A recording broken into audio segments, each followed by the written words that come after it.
El aire en la oficina de Ricardo Montes era siempre el mismo. Frío, artificial, y con un aroma a limpio que pretendía ocultar la podredumbre que se gestaba en los números y en las intenciones. Yo, Javier Robles, a mis 58 años, con más de 35 recorriendo las venas de asfalto de México, conocía más el olor a diésel, a llanta caliente y a la tierra de 1000 parajes que este perfume sintético de éxito falso. Pero allí estaba, sentado frente al escritorio de caoba que había pertenecido a su padre, don Armando, un hombre de palabra y manos ásperas que había fundado Transportes Águila Real sobre la base del respeto mutuo. Ricardo, su hijo, había heredado el nombre de la empresa, pero no su alma. Me había mandado llamar con urgencia. Mi tractocamión, el Valiente, un Kenworth, que era mi segundo hogar, estaba enfriándose en el patio después de descargar un viaje de electrónicos proveniente de Manzanillo. Una ruta larga, pero limpia, o eso creía yo. Javier, comenzó Ricardo, juntando las yemas de sus dedos de manos suaves y cuidadas. Su voz era melosa, un barniz de falsa cordialidad que nunca me había engañado. Sabes que te tengo en alta estima. Mi padre siempre dijo que eras la columna vertebral de esta empresa. Asentí en silencio, esperando el golpe. Un hombre como Ricardo no te llenaba de halagos si no era para pedirte un favor imposible o para clavarte un puñal. Llevas 10 años con nosotros desde que papá murió. Eres el más experimentado, el más confiable, continuó, su mirada fija en mí, tratando de parecer sincero. Era una actuación. Y yo era el único espectador en este teatro del absurdo. A tus órdenes, patrón, respondí, mi voz rasposa por el cansancio y la desconfianza. Ha surgido un problema grave, dijo, y su rostro se contrajo en una máscara de preocupación ensayada. El cliente reportó el faltante de la mitad de la carga de electrónicos, tabletas, computadoras de alta gama. Una pérdida millonaria, Javier. Sentí un hielo recorrer mi espalda. Un frío que nada tenía que ver con el aire acondicionado. La sangre se me fue a los pies. Me enderecé en la silla. Mis manos, acostumbradas a domar el volante de 18 velocidades, se cerraron en puños sobre mis rodillas. Eso es imposible, Ricardo, dije, y mi voz salió más firme de lo que me sentía. Yo mismo supervisé el sello en Manzanillo. El contenedor llegó cerrado a la bodega del cliente aquí en la ciudad. Yo mismo vi cómo lo rompían.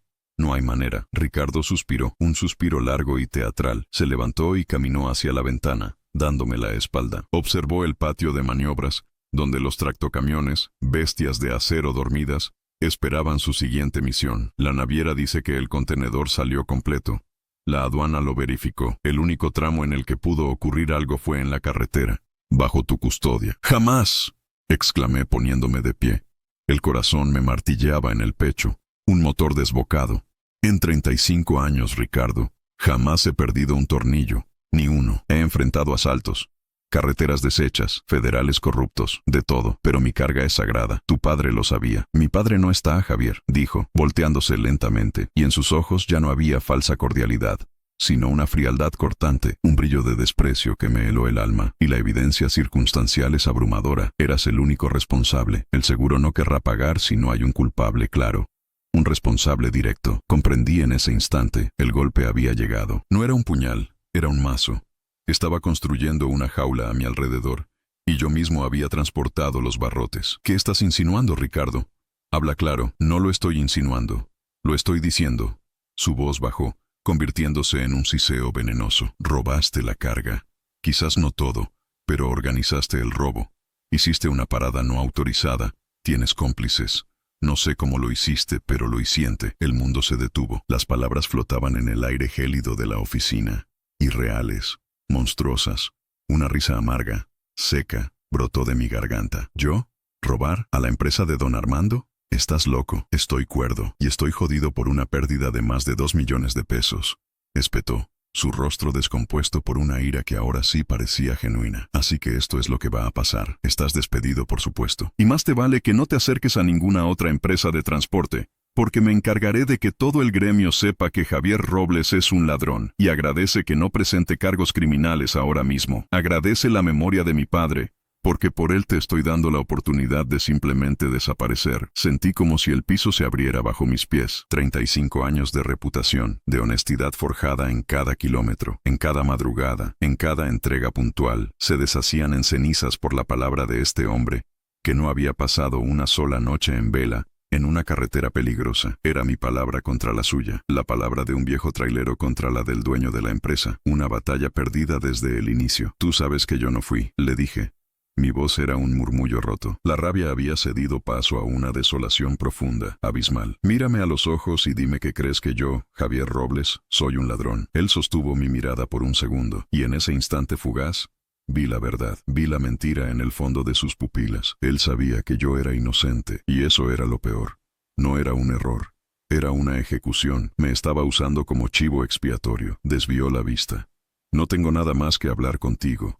Deja las llaves de El Valiente en recepción. Tu liquidación será inexistente. Considera que te estás cobrando con lo que robaste. Ahora, lárgate de mi oficina y de mi empresa. Salí de allí como un autómata. No recuerdo haber caminado por el pasillo. Mi mente era un torbellino de negación y dolor. En la recepción, una muchacha joven que siempre me saludaba con una sonrisa, ahora me miraba con una mezcla de miedo y curiosidad. Dejé las llaves sobre el mostrador. Las llaves de mi mundo. El llavero era un pequeño tráiler de plata, un regalo de mi esposa Elena cuando compré el Kenworth. Sentí que dejaba un pedazo de mi alma junto a ese metal. Caminé por el patio de maniobras. Pasé junto a El Valiente. Su motor estaba frío, silencioso. Le di una palmada en la parrilla cromada.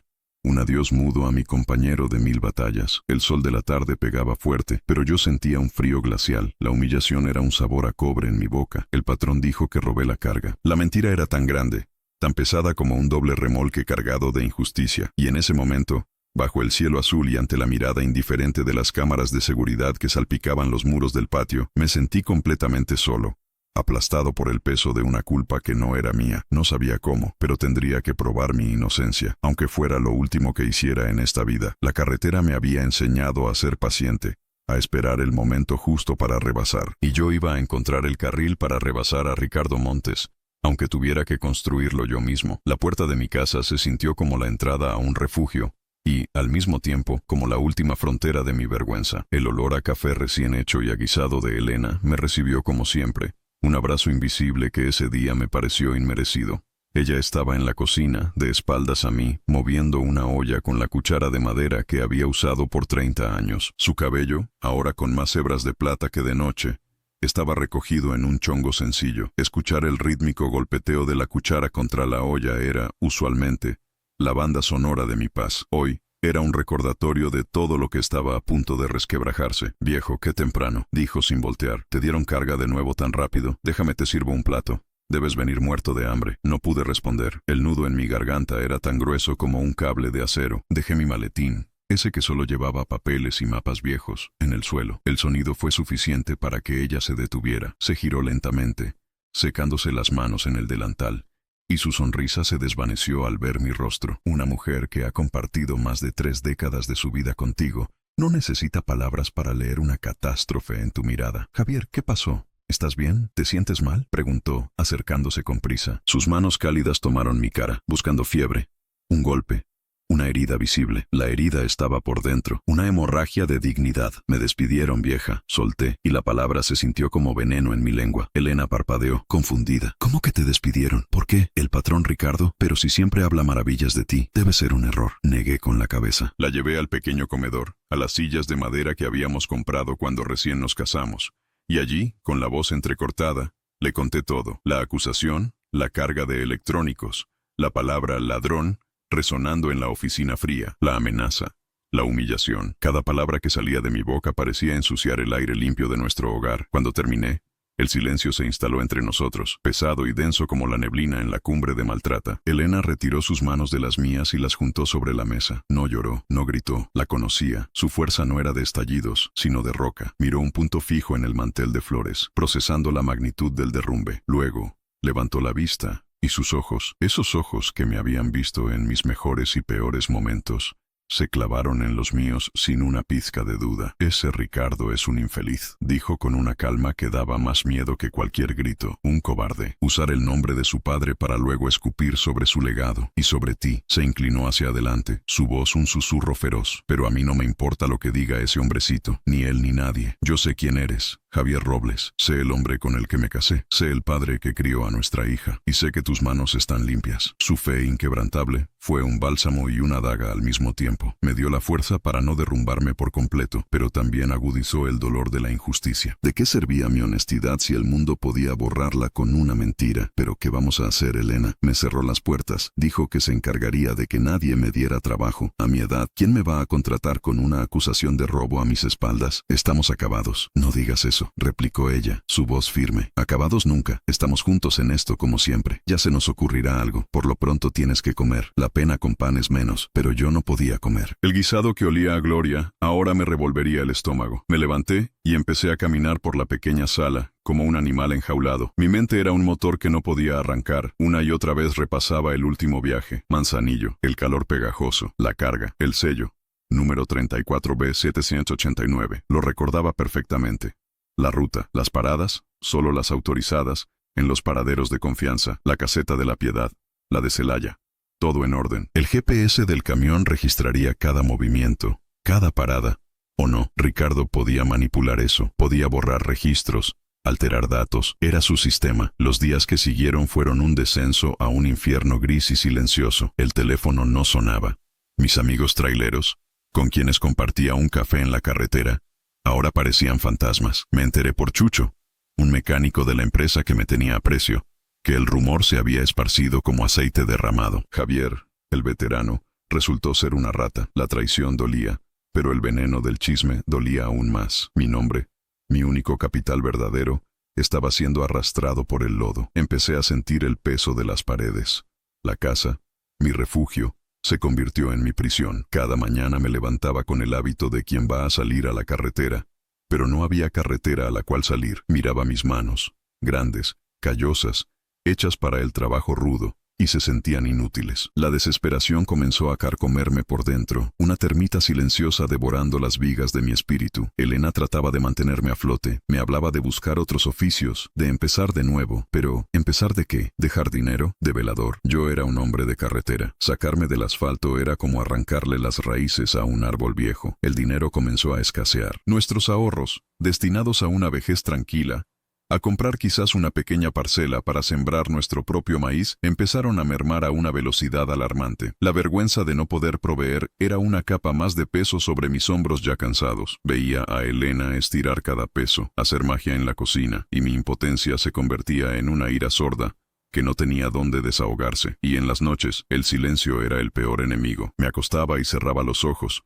pero en lugar de ver el camino iluminado por los faros de El Valiente, veía el rostro burlón de Ricardo Montes. Su traición era un fantasma que se sentaba al borde de mi cama, recordándome que me lo había arrebatado todo, o casi todo, porque en medio de esa oscuridad, la mirada firme de Elena era una pequeña luz, un faro lejano en una costa tormentosa, que me recordaba que aún no me había ahogado del todo. El fin de semana trajo consigo una bocanada de aire fresco, y una mente afilada como navaja. Sofía, nuestra hija, llegó de la capital donde estudiaba Derecho. Verla bajar del autobús con su mochila llena de libros y su mirada inteligente, fue como si el sol se asomara entre los nubarrones de mi desesperación. Ella era la encarnación de nuestros sacrificios, el resultado de miles de kilómetros recorridos para pagar su educación. Y ahora, sin saberlo, ella traía consigo las herramientas que yo necesitaba desesperadamente. Abrazarla fue anclarme a la realidad, a algo bueno y puro en medio de la podredumbre. Ella notó mi tensión al instante. Su sonrisa se atenuó y sus cejas se fruncieron con esa seriedad que sacaba cuando se ponía en modo abogada. «¿Qué pasa, papá? Te siento apagado», dijo estudiando mi rostro. Fue Elena quien rompió el hielo durante la comida. Con la misma calma con la que me había defendido a mí, le expuso la situación a Sofía. Yo apenas probé bocado, sintiendo de nuevo el peso de la vergüenza, esta vez frente a mi hija, mi mayor orgullo. Sofía escuchó todo sin interrumpir, su tenedor suspendido en el aire, su mirada pasando de su madre a mí. No había lástima en sus ojos, sino una intensidad creciente, una concentración que me resultaba familiar por las noches en que la veía estudiar sus casos y sus leyes. Cuando Elena terminó, Sofía dejó el tenedor en el plato con un golpe seco. «Hijo de la chingada», dijo, y la crudeza de su lenguaje, tan poco habitual en ella, me sorprendió. Pero no había ira ciega en su voz, sino una furia fría y analítica. «Sofía, la boca», la reprendió suavemente Elena. «Perdón, mamá, pero es que no tiene otro nombre. se disculpó. Pero su mirada no se suavizó, se giró hacia mí. Papá, necesito que me cuentes todo. Y no quiero el resumen, no quiero el estoy acabado. Quiero los hechos, cada detalle. Desde que recogiste la carga hasta que ese hombre te acusó, como si estuvieras declarando en un juzgado. Su tono profesional y demandante me sacó de mi letargo. Era como si un interruptor se hubiera activado en mi cerebro. Por primera vez en días, sentí que podía hacer algo más que lamentarme. Podía hablar, podía recordar, podía ordenar los hechos. Durante más de una hora, le relaté todo, el número de sello, los horarios de llegada y salida, las paradas, el nombre de los guardias en la caseta de la bodega del cliente, el tipo de contenedor, la conversación exacta con Ricardo, sus palabras, sus gestos. Sofía tomaba notas en una libreta, su pluma volando sobre el papel. Hacía preguntas incisivas que ni yo me había planteado. ¿Quién más estaba en la oficina cuando te acusó? ¿Su secretaria escuchó algo? ¿Firmaste algún papel? ¿Te dieron una carta de despido? ¿Mencionó testigos? ¿Qué tipo de evidencia circunstancial dijo que tenía? No. A nada de eso, respondí, dándome cuenta de lo descuidado y unilateral que había sido todo el proceso. Solo fue su palabra. Dijo que tenía evidencia, pero no me la mostró. Claro que no te la mostró porque no existe, afirmó Sofía, golpeando la mesa con la pluma. Esto es un despido injustificado y, peor aún, es difamación, daño moral. Pero eso es una batalla legal larga y costosa. Necesitamos algo más rápido, más contundente. Necesitamos encontrar una grieta en su historia. Se quedó en silencio, mordiendo el extremo de la pluma, sus ojos recorriendo sus notas. Yo la miraba, maravillado por la forma en que su mente trabajaba.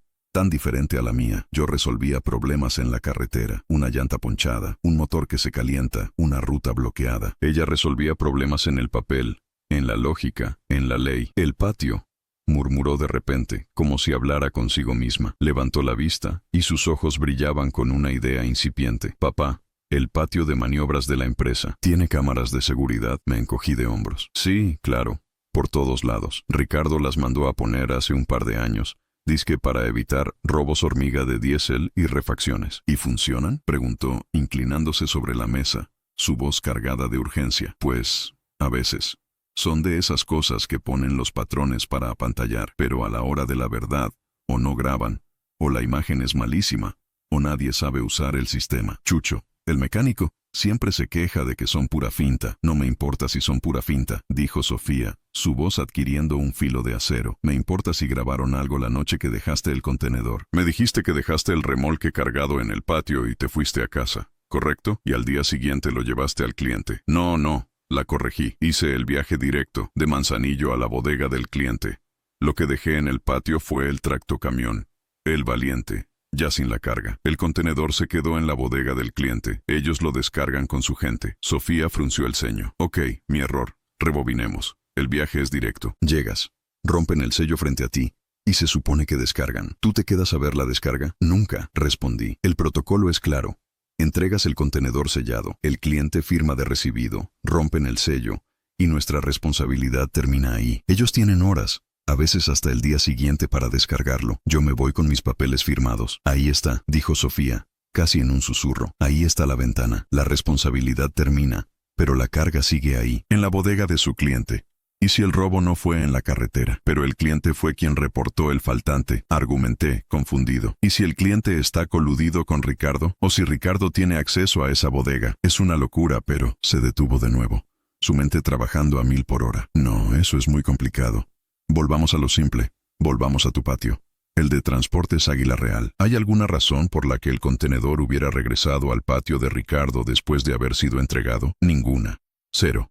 Imposible. Una vez entregado es problema del cliente. Ok, olvidemos el contenedor por un momento, dijo, cambiando de táctica. Pensemos en Ricardo. Un hombre que arma un plan así es porque está desesperado. La gente desesperada comete errores. Papá, necesito que pienses. Cualquier cosa rara en la empresa en los últimos meses. ¿Pagos atrasados a proveedores? ¿Venta de camiones viejos? ¿Rumores de deudas? La pregunta de Sofía fue como una llave que abrió un cuarto oscuro en mi memoria. La niebla de mi propia miseria se disipó un poco, permitiéndome recordar fragmentos de conversaciones, murmullos en los comedores de carretera, quejas de otros compañeros. Ahora que lo dices, comencé lentamente. Los pagos de diésel han estado fallando. En un par de gasolineras de ruta ya no nos quieren dar crédito. Nos hacen pagar de contado. Y Pancho, el de mantenimiento, se quejó el otro día de que no le han surtido refacciones nuevas en 3 meses. Está canibalizando un par de camiones viejos para mantener a flote al resto. Los ojos de Sofía se iluminaron. Problemas de liquidez. Eso encaja. Necesita dinero rápido. Una carga de electrónicos es perfecta. Fácil de vender en el mercado negro. Se levantó y comenzó a caminar por la sala, igual que yo lo había hecho días antes.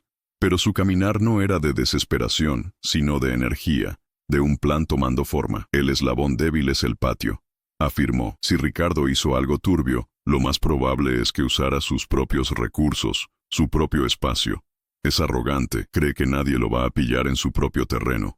Papá, tenemos que ver esas grabaciones. La idea me parecía una locura. ¿Y cómo? Llego y pido que me muestren el video del día en que su jefe me acusa de ladrón. Me sacan a patadas, si no es que a golpes. No tú, dijo ella con una media sonrisa. Necesitamos a alguien adentro, alguien que no levante sospechas. ¿Mencionaste a un mecánico, Chucho? Asentí. Chucho era un buen hombre, joven, con familia. Yo le había enseñado algunos trucos del oficio. Le había pasado un par de buenas propinas cuando las cosas iban bien. Le tenía aprecio. Y creo que era mutuo. Pero pedirle algo así era arriesgado. Podría perder su trabajo. Es mucho pedir, Sophie.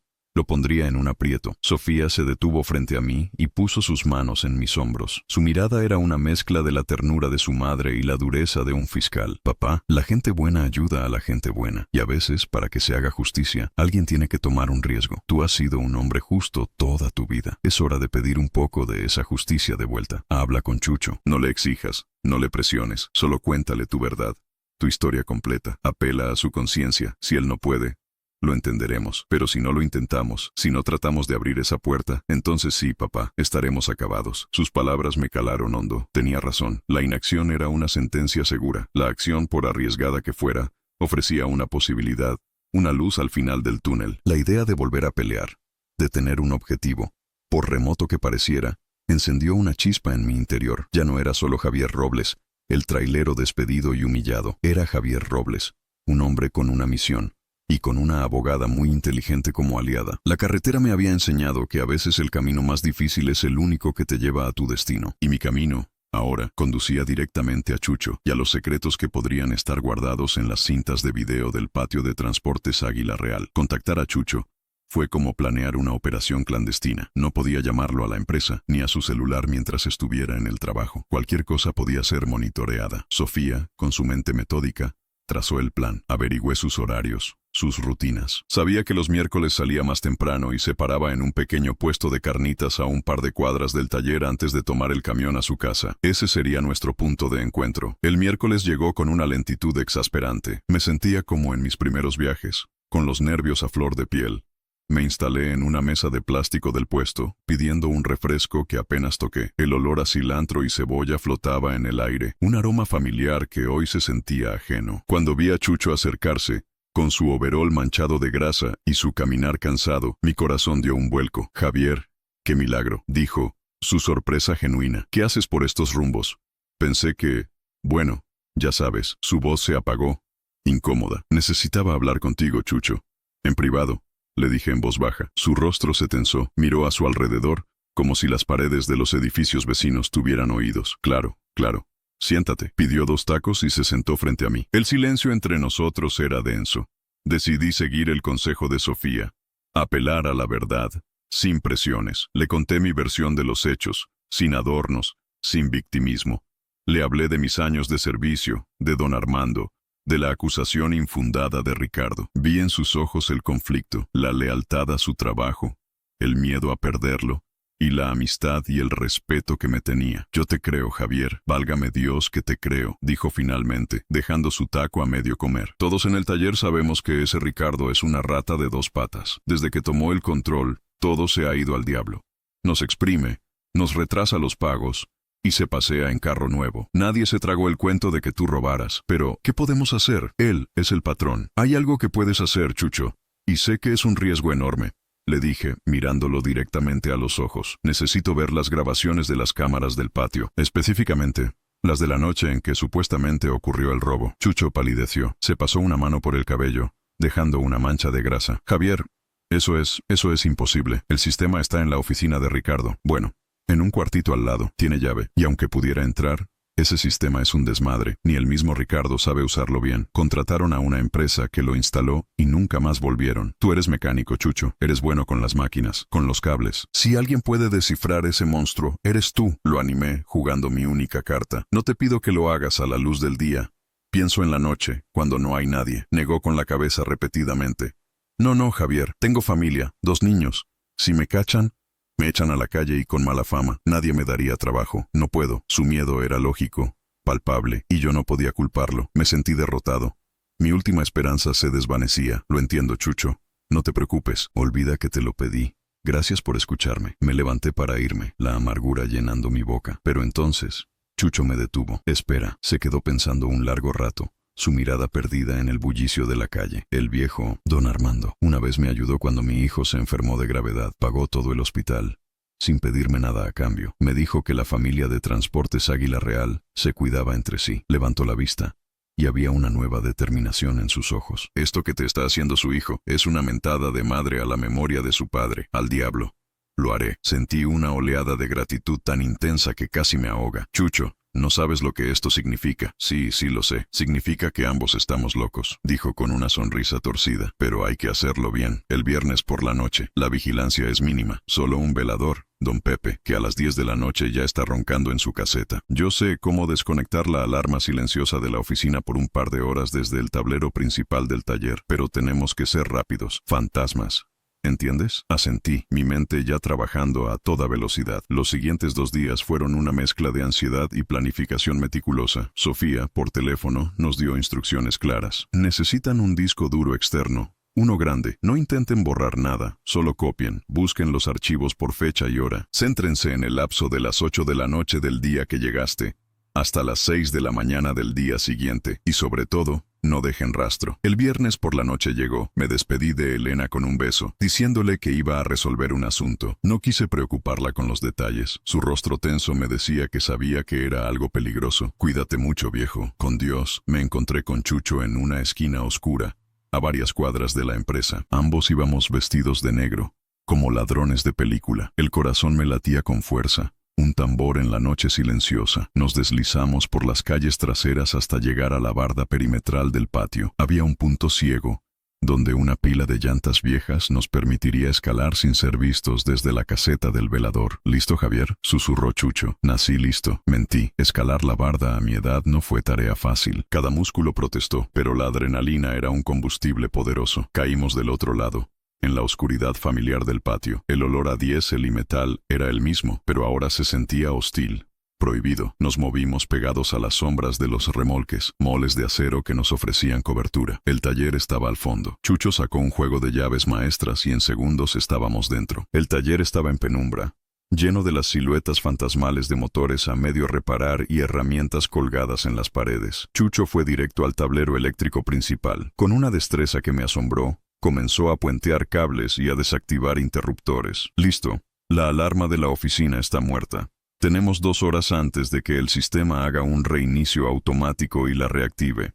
Vámonos. Cruzar el patio hasta el edificio de oficinas fue la caminata más larga de mi vida. Cada crujido de la grava bajo nuestros pies sonaba como un disparo. La oficina de Ricardo estaba en el 2.º piso. La puerta del cuartito de seguridad estaba, como dijo Chucho, cerrada con llave, pero él estaba preparado.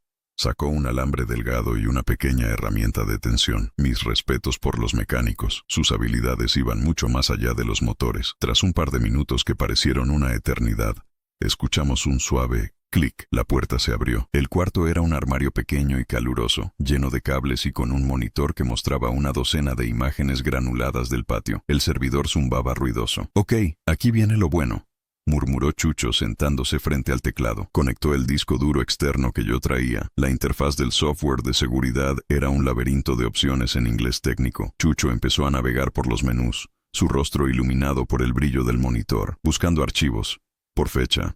Aquí está. Es una cantidad enorme de datos, Javier. Esto va a tardar. Mientras la barra de progreso de la copia de archivos avanzaba con una lentitud desesperante, yo vigilaba la puerta, mi oído atento al más mínimo sonido. El tiempo se estiraba y se encogía. Cada minuto era una eternidad. Afuera, el patio estaba en silencio, a excepción del lejano murmullo de la carretera. Podía escuchar mi propia respiración, rápida y superficial. Podía sentir el sudor frío en mi nuca. Estábamos violando la ley para buscar la justicia, una contradicción que me pesaba en el alma, pero la imagen del rostro soberbio de Ricardo me daba fuerzas para seguir. Estábamos a punto de descubrir si sus mentiras tenían un fundamento o si, como sospechábamos, todo era una farsa construida sobre mi buen nombre, y la respuesta estaba en ese disco duro que parpadeaba, devorando datos en el corazón de la fortaleza enemiga. La barra de progreso en la pantalla parecía moverse con la lentitud de un glaciar. Cada porcentaje que avanzaba era una pequeña victoria,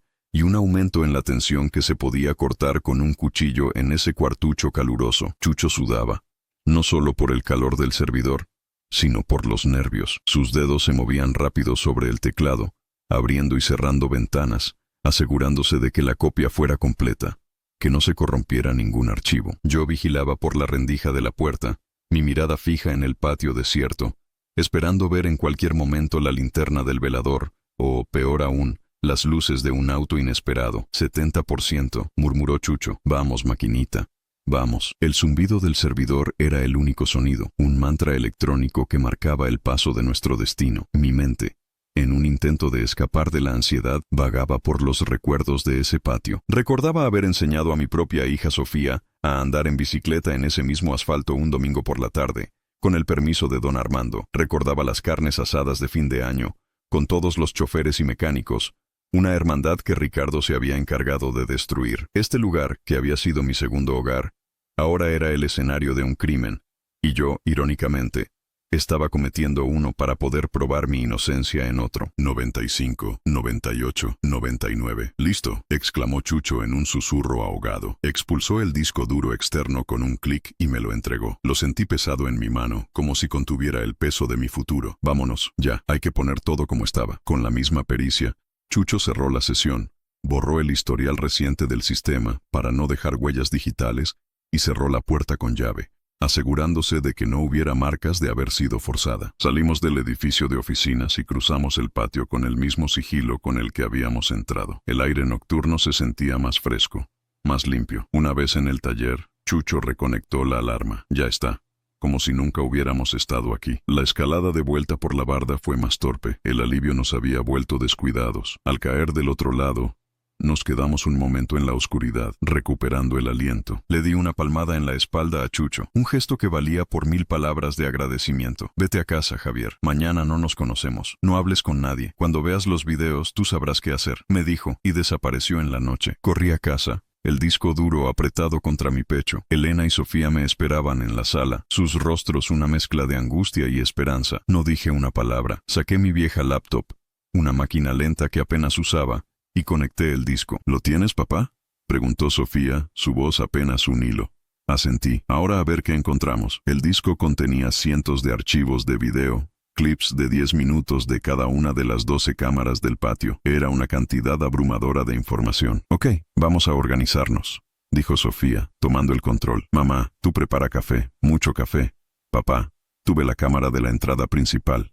Yo veré la del andén de carga principal. Busquemos cualquier cosa fuera de lo común a partir de las 8 de la noche». Y así comenzó la vigilia. Durante horas, vimos pasar las imágenes granuladas y en blanco y negro. La noche en el patio era monótona. El velador hacía su ronda. Los gatos callejeros se paseaban entre los remolques. Vimos mi propio auto salir del estacionamiento a la hora que dije. Todo normal. Las horas pasaban. La 1 de la mañana, las 2. El cansancio empezaba a hacer mella. La esperanza inicial se iba tiñendo de frustración. «Quizás no hay nada», dijo Elena, su voz teñida de decepción. «Quizás nos equivocamos». «No, sigan buscando», insistió Sofía. «Un hombre como Ricardo es arrogante, pero no estúpido. Si hizo algo, fue tarde, pensando que nadie estaría mirando». Y entonces, a las 3:17 de la madrugada, en la cámara que apuntaba a la parte trasera del patio, una zona mal iluminada que se usaba para estacionar los remolques vacíos, algo cambió. Las luces de un vehículo se encendieron.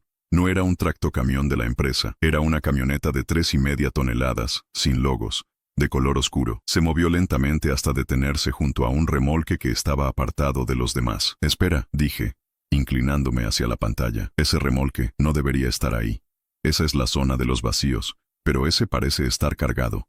Mira cómo están las llantas. Mi corazón empezó a latir con fuerza. Sofía retrocedió el video y amplió la imagen. Era difícil de ver, pero tenía razón. El remolque estaba asentado, pesado. Entonces, de la oscuridad, aparecieron dos figuras. Una de ellas abrió la puerta de la camioneta, la otra se acercó a la parte trasera del remolque, y de repente, de la oficina, salió una tercera figura. Caminaba con una confianza que era inconfundible.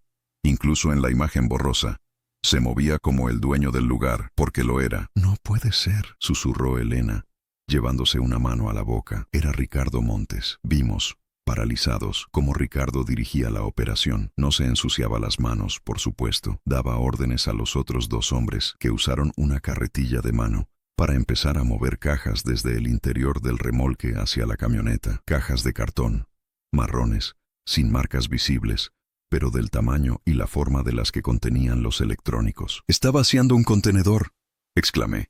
Mi voz una mezcla de ira y vindicación. «Pero ese no es el mío.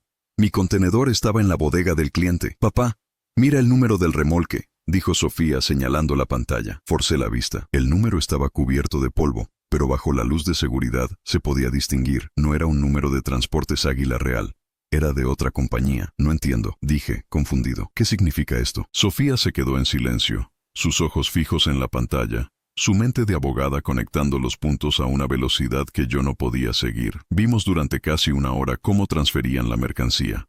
Luego, los dos hombres se fueron en la camioneta cargada. Ricardo se quedó atrás. Hizo una llamada por su celular y luego caminó de vuelta a la oficina. La luz de su despacho, que no se veía desde esa cámara, se apagó unos minutos después. El patio volvió a quedar en silencio. «Ya entiendo», dijo Sofía finalmente, su voz helada. «Es más grande y más sucio de lo que pensábamos. Papá, él no vendió tu carga. Él nunca tocó tu carga». «¿Entonces?», pregunté totalmente perdido. «Él te usó como distracción. Creó un problema falso, un robo fantasma con la carga más valiosa que tenías en ese momento, para desviar la atención, mientras toda la empresa, los del seguro y tú mismo, se enfocaban en el supuesto robo de los electrónicos que tú transportabas. Él estaba cometiendo un robo real por otro lado». La revelación me golpeó como una ráfaga de viento. ¿Pero de quién era esa carga? ¿Y por qué? Probablemente de una empresa competidora, o una carga que estaba perdida o en disputa legal, y él la estaba escondiendo en su patio para luego venderla en el mercado negro. Es un negocio redondo, y al culparte a ti del robo de otra carga, creaba el escenario perfecto. Si alguien alguna vez investigaba y encontraba un faltante, él ya tenía un culpable perfecto. Su trailero de confianza, que resultó ser un ladrón y al que ya había despedido, mató dos pájaros de un tiro.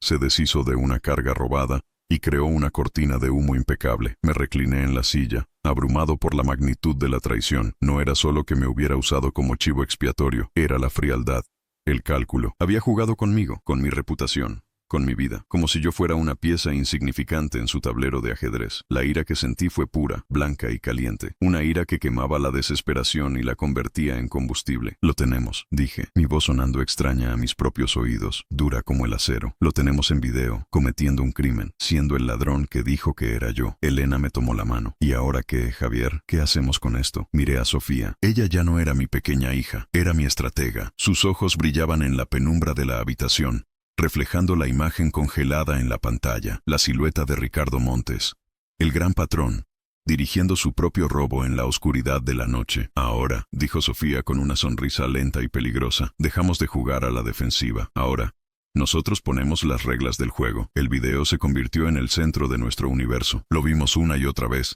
analizando cada segundo, cada sombra. La silueta de Ricardo era inconfundible, su forma de caminar, sus gestos autoritarios. Era él. La prueba era irrefutable, una daga visual apuntando directamente a su corazón culpable. Mi primera reacción, visceral y ardiente, fue la de un toro herido. Quería ir a su oficina, ponerle la laptop en su escritorio de caoba y ver cómo su rostro de suficiencia se desmoronaba. Quería gritarle en la cara, disfrutar de su pánico. «Voy a ir ahora mismo. Le voy a restregar esta porquería en la cara», exclamé, movido por un impulso de rabia acumulada durante semanas. «No». La voz de Sofía fue tan cortante que me detuvo en seco. «Papá, cálmate. Piensa, si vas ahora, ¿qué crees que pasará? Estás enojado, emocional. Él es una serpiente. Negará que es él. Dirá que el video es falso, que lo manipulamos. Llamará a seguridad y te echará. O peor, podría ponerse violento. Un hombre acorralado es el más peligroso. Perderías la única ventaja que tenemos. El elemento sorpresa. Elena se acercó y me puso una mano en el hombro. Tu hija tiene razón, viejo. La rabia es mala consejera. Hemos llegado hasta aquí con cuidado. No podemos tropezar en el último paso. Me dejé caer en la silla, la adrenalina de la ira cediendo paso a un razonamiento más frío. Tenían razón. Mi sed de confrontación inmediata podía arruinarlo todo. El video era nuestra única bala. No podíamos desperdiciarla en un disparo al aire. Entonces, ¿qué hacemos?, pregunté, mi voz más calmada. Vamos a la policía. Sofía se sentó frente a mí. Su rostro serio, el de una estratega planeando su próxima jugada. Podríamos. Es una opción. Tenemos evidencia de un delito, pero pensemos en las consecuencias. Entregamos el video a la policía. ¿Qué policía? ¿El Ministerio Público Local? Ricardo es un empresario conocido. Tiene dinero. Tiene contactos. Puede sobornar a la gente adecuada. El video podría perderse. La investigación podría estancarse por años. Y mientras tanto, tu nombre sigue manchado y nosotros seguimos sin un peso. La justicia legal es lenta y a menudo no es justa. Sus palabras eran un balde de agua fría, pero eran la verdad. En un mundo ideal, la policía sería la solución, pero no vivíamos en un mundo ideal. Vivíamos en México, donde el poder y el dinero a menudo pesaban más que la justicia. Existe otra opción, continuó Sofía, su mirada intensa. Una que no nos da la satisfacción de verlo tras las rejas inmediatamente, pero que nos devuelve lo que es nuestro, tu honor, tu dinero y tu paz. Habla, hija, la instó Elena. Usamos el video como palanca, no para extorsionarlo. No nos vamos a convertir en él. Lo usamos para obligarlo a hacer lo correcto. Lo usamos para que él mismo limpie el desastre que creó. El plan de Sofía era audaz y, a su manera, brillante. No se trataba de una venganza pública, sino de una restauración privada y total. La justicia no sería un juez con un mazo, sino la propia mano de Ricardo Montes firmando su rendición. Pasamos el resto del fin de semana trazando la estrategia. Cada detalle fue discutido y pulido. Primero, la seguridad. Hicimos múltiples copias del video.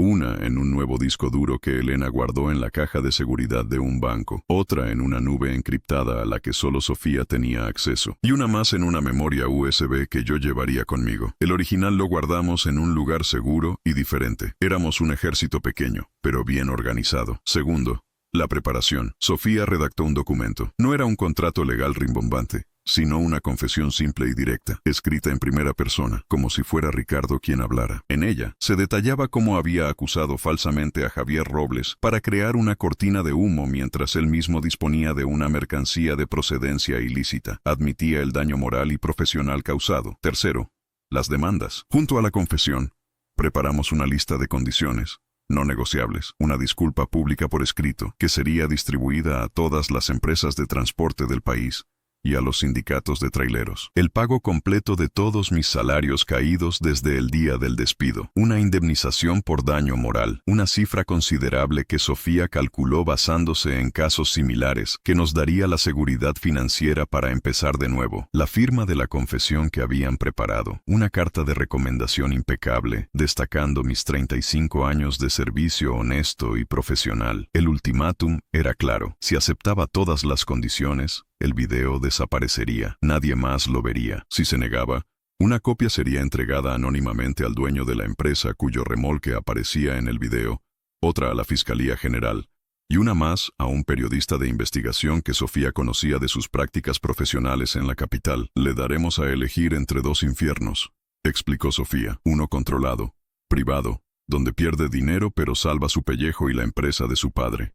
Y otro, un infierno público, donde lo pierde absolutamente todo. Lo estamos acorralando, pero le estamos dejando una salida que nosotros diseñamos. Llegó el lunes. Me puse la camisa más limpia que tenía, los pantalones que usaba para ocasiones especiales. Me miré en el espejo. Ya no veía al hombre derrotado de hace unas semanas. Veía a un veterano de la carretera, curtido por 1000 batallas, a punto de librar la más importante de todas. No iba como empleado despedido, ni como víctima. Iba como un hombre que había recuperado el control de su propio destino. Llegué a la oficina de transportes Águila Real. La recepcionista me miró con asombro y algo de temor. Vengo a ver al señor Montes, le dije, mi voz firme y calmada. No sé si pueda recibirlo, señor Robles. Titubeó. Dígale que es sobre la carga de electrónicos, y dígale que es la última vez que hablaremos del tema. Entenderá. Esperé en el vestíbulo, el corazón latiendo con un ritmo firme y poderoso. No era el tamborileo de la ansiedad, sino el motor de un camión a punto de empezar un largo viaje. Minutos después, la recepcionista me indicó que pasara. Ricardo estaba detrás de su escritorio, con una expresión de fastidio y arrogancia. Te dije que no volvieras a poner un pie aquí, Robles. ¿Qué parte no entendiste? ¿Vienes a confesar para que te rebajen la pena? No respondí. Caminé con calma hasta su escritorio. Saqué de mi bolsillo la pequeña memoria USB y la puse sobre la caoba pulida. Él la miró con desdén. ¿Qué es esto? ¿Un chiste? Es una película, le dije, mi voz tranquila. Una película de terror, grabada aquí mismo, en tu patio, y tú eres el protagonista. El ladrón. Tengo copias, por supuesto. En lugares muy seguros. Saqué mi teléfono, que no estaba conectado a nada, pero él no lo sabía. Abrí un archivo y le di play. Era un fragmento del video, el momento exacto en que su rostro se veía claramente bajo la luz de seguridad, dirigiendo a sus hombres. Se lo puse enfrente. Vi cómo el color desaparecía de su rostro. Su mandíbula se tensó. Sus ojos se abrieron como platos, fijos en la pequeña pantalla. La arrogancia se evaporó, reemplazada por un pánico puro, animal. Intentó decir algo, pero su voz se ahogó. Se levantó de golpe, como si la silla quemara. ¿Dónde conseguiste eso?, balbuceó. La pregunta no es dónde lo conseguí, Ricardo. La pregunta es ¿qué vamos a hacer con ello? Respondí, tomando el control total de la conversación. Saqué los papeles que Sofía había preparado, la confesión y la lista de demandas. Los puse sobre el escritorio, encima de la memoria USB. Vas a leer esto, y vas a firmar, y vas a cumplir cada una de estas condiciones al pie de la letra, o esta pequeña película se estrena a nivel nacional. Ricardo miró los papeles, luego a mí, luego de nuevo a los papeles. Estaba atrapado. La serpiente había sido mordida por su propia presa. El cazador era ahora la presa. Y yo, Javier Robles,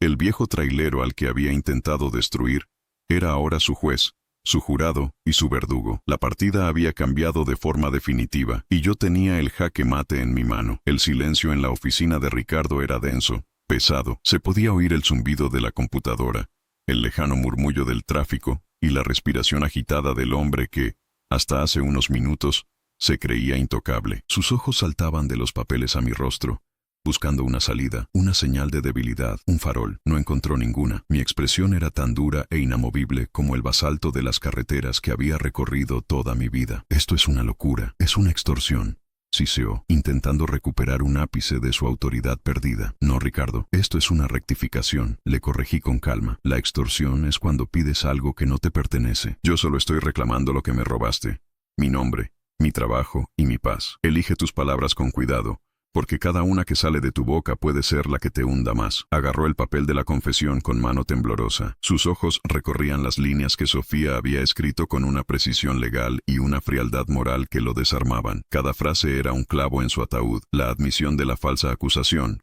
la cortina de humo, el reconocimiento del daño. Era su ruina, encapsulada en 2 párrafos. No voy a firmar esta mierda, dijo, arrugando ligeramente el papel. Te destruiré. Diré que tú me estás chantajeando, que el video es un montaje. Me encogí de hombros, impasible. Inténtalo. Será tu palabra contra un video en alta definición. Un video que, por cierto, ya está en manos de mi abogada. Una abogada muy competente que está esperando mi llamada para enviárselo a la fiscalía y a un par de periodistas muy interesados en historias de corrupción empresarial. Y también a la directiva de Transportes del Norte. Creo que les interesará saber qué pasó con su remolque perdido número 745. Ese que aparece tan claramente en la grabación. ¿Quieres seguir jugando, Ricardo? Porque yo tengo todo el día. La mención de la otra empresa fue el golpe de gracia. Su rostro se descompuso. Sabía que no era un farol. La investigación que una empresa rival podría iniciar sería mucho peor que una acusación de un ex empleado. Sería una guerra corporativa, y él estaba desarmado. Se desplomó en su silla, derrotado. Miró los papeles, la memoria USB, su costoso escritorio. Todo su mundo de poder y control se había reducido a esa pequeña mesa, a esa encrucijada que yo le había impuesto. Durante un largo minuto, no dijo nada. El único sonido era el de su orgullo rompiéndose en 1000 pedazos. Finalmente, tomó una pluma de un portalápices de plata. Su mano aún temblaba. ¿Y si firmo? ¿Cómo sé que no usarás el video después? Porque yo, a diferencia de ti, sí tengo palabra, Ricardo.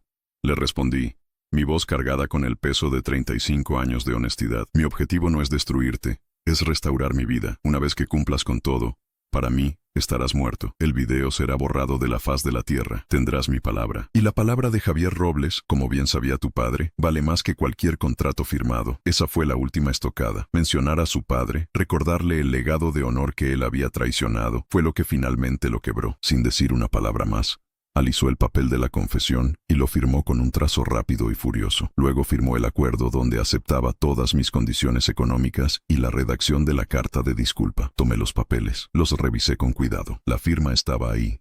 La prueba de mi victoria. Bien, mi abogada se pondrá en contacto con tu contador mañana para arreglar la transferencia. Tienes 48 horas para que el dinero esté en mi cuenta y para que la carta de disculpa sea enviada a todos los contactos de la lista que te proporcionaremos. Si hay un solo retraso, un solo problema, el acuerdo se anula. Me di la vuelta para irme. Había ganado.